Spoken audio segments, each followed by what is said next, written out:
जय श्री राम। इस वीडियो में हम बात करेंगे भाग्य रेखा लक लाइन के बारे में। जिस व्यक्ति के हाथ में भाग्य रेखा होती है वे अपने जीवन में सभी भौतिक चीज़ों की प्राप्ति बड़ी आसानी से कर लेता है, और जिसके हाथ में भाग्य रेखा नहीं होती है उसे चीज़ों को प्राप्त करने में बड़ी कठिनाइयाँ और संघर्ष का सामना करना पड़ता है। तो हम बात करते हैं आज शुक्र पर्वत से निकलकर शनि पर्वत पर जाने वाली भाग्य रेखा के बारे में।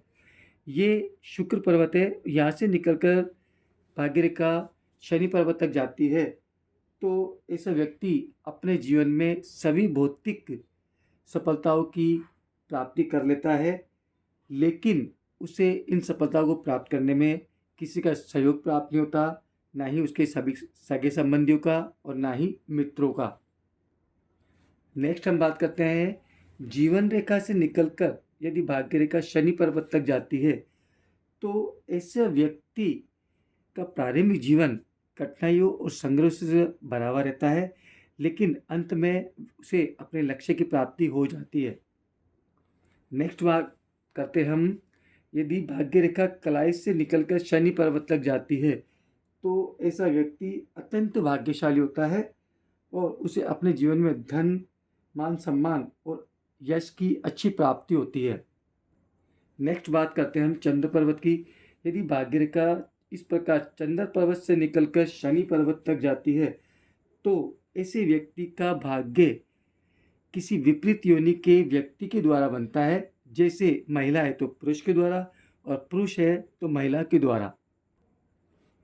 यदि भाग्य रेखा हथेली के बीच से निकलती है, इस प्रकार हथेली के बीच से निकलकर शनि पर्वत तक जाती है तो ऐसे व्यक्ति को कठिनाई और संघर्ष के बाद अपने जीवन में सफलता की प्राप्ति होती है। यदि भाग्य रेखा इस प्रकार हो और एक शाखा भाग्य की रेखा की चंद्र पर्वत की तरफ जाए और एक शाखा शुक्र पर्वत की तरफ जाए तो ऐसा व्यक्ति का जो भाग्य है वो वैवाहिक जीवन के कारण, वासना के कारण कमजोर हो जाता है। यदि भाग्य रेखा इस प्रकार काफ़ी विलंब से उदय हो रही हो तो ऐसे व्यक्ति की सफलता माता पिता की मृत्यु के कारण रुक जाती है। यदि शुक्र पर्वत है, यहाँ से निकलकर कुछ रेखाएं भाग्य रेखा में मिलती है तो ये रेखाएं व्यक्ति के जीवन में आने वाली कठिनाइयों के बारे में बताती है। इस प्रकार गुरु पर्वत की तरफ जाने वाली भाग्य रेखा व्यक्ति अपने जीवन में बहुत भाग्यशाली होता है और वह अपनी इच्छाओं की पूर्ति कर लेता है। यदि भाग्य रेखा इस प्रकार हो, एक शाखा शनि पर्वत की तरफ हो और एक शाखा गुरु पर्वत की हो तो ऐसा व्यक्ति सामाजिक नेतृत्व के द्वारा सफलता प्राप्त करता है।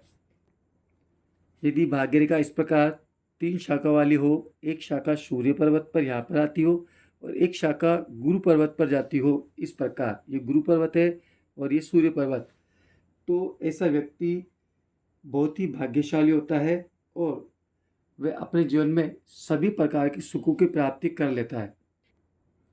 यदि भाग्य रेखा से कोई शाखा निकलकर मस्तिष्क रेखा में मिल जाती है तो ऐसा व्यक्ति अपने ज्ञान और प्रतिभा के कारण अपने भाग्य की प्राप्ति करता है।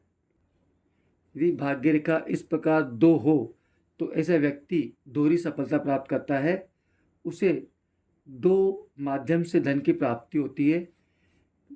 नेक्स्ट वीडियो में हम बात करेंगे अन्य रेखाओं के बारे में। Please like and subscribe my YouTube channel astro Saju.